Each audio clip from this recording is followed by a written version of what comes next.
Baik, saya atas nama Maria Florida Putri dengan NIM 1906050067. Di sini saya akan menjelaskan materi biogeokimia, di mana di dalam materi tersebut terdapat banyak siklus.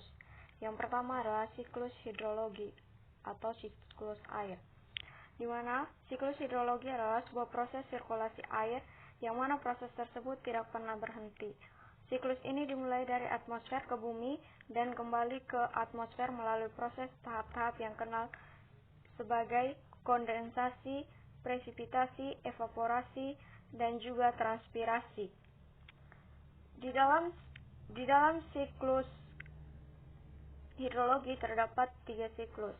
Yang pertama siklus pendek, di mana sinar matahari memberikan energi panas pada air laut sehingga menyebabkan air laut menguap dan kemudian berubah menjadi uap air.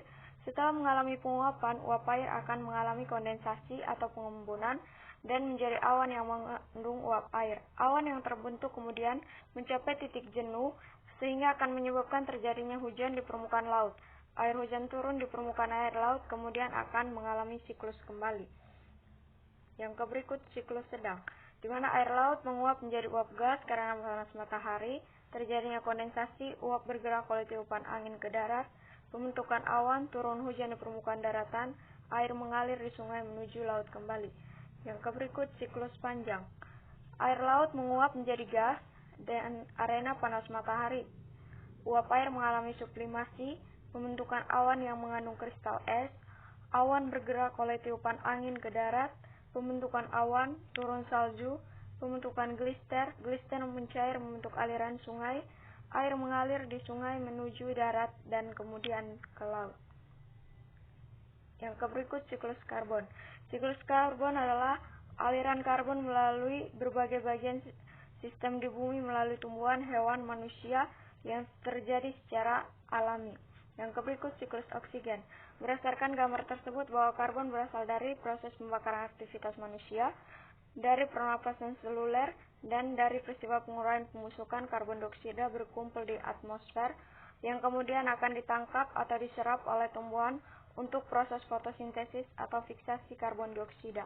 Hasil proses fotosintesis yakni glukosa, di mana glukosa ini dimanfaatkan dan konsumsi oleh manusia ataupun hewan herbivor. Yang berikut siklus nitrogen, bahwa sumber nitrogen ada di udara atau atmosfer dalam bentuk N2.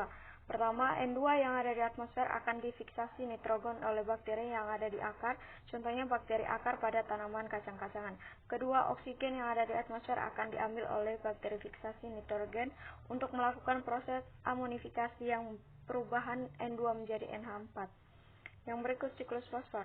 Berdasarkan gambar tersebut, bisa kita lihat bahwa sumber fosfor alami adalah batu, kemudian batuan mengalami pelapukan dan perubahan menjadi tanah, sehingga kandungan fosfatnya ada di tanah. Yang berikut siklus belerang. Siklus belerang adalah rangkaian perpindahan zat kimia yang mengandung unsur belerang di permukaan bumi. Aktivitas gunung berapi, sumber air panas yang mengandung belerang, serta hasil penggunaan bahan bakar fosil turut melepas sulfur ke atmosfer dalam bentuk gas SO2. Setelah itu, gas SO2 setelah berada di udara akan mengalami oksidasi dan kemudian menjadi gas sulfat atau SO4. Terima kasih.